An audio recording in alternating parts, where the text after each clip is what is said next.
Watford used to have players like Richarlison, Ben Foster in his prime, Roberto Pereira, Etienne Capoue, Abdoulaye Doucouré, Gerard Deulofeu, and Jose Holebas. Now, let's go back to the championship last season, week 33, where Bournemouth beat Watford 1-0, and Watford had just one shot on target. This was their starting 11. It's nowhere near good enough for the start of the Premier League next season. They need to make some signings.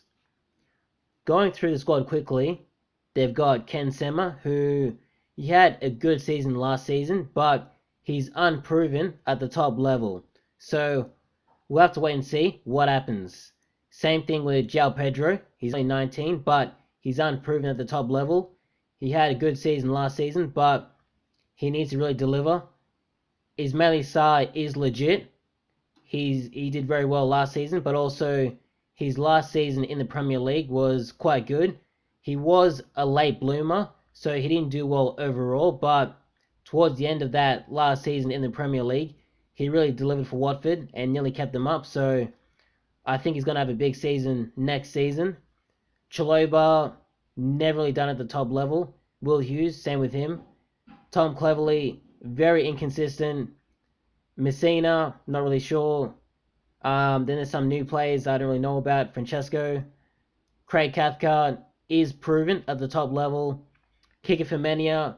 For me, this guy makes too many mistakes. Maybe he has improved his overall game since the last time Watford were in the Premier League, but we'll have to wait and see. And then they've got Daniel Bachmann, who seems to have replaced Ben Foster. I thought Ben Foster would have been a regular starter for Watford. Maybe injuries and just getting older. Maybe he's been ousted from the team, but who really knows? I haven't really followed it too closely. And then we've got the subs as well. So we got Dan Gosling. I'm pretty sure he used to play for Bournemouth. Then they've got other players like Lazar and Parika. Not sure who he is.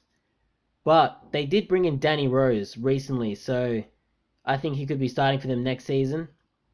Troy Deeney, it looks like he's getting older, but he could play a part next season. And Andre Gray, who this Watford move has never really worked for him because he's barely scored or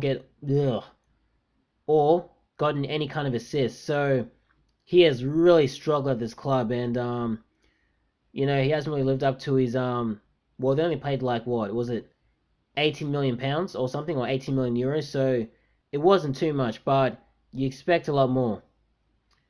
And yeah, no, this team really needs to make some signings because I think they could finish rock bottom next season, 20th, if they don't make some signings because this squad doesn't look good enough for the Premier League. And that's about it.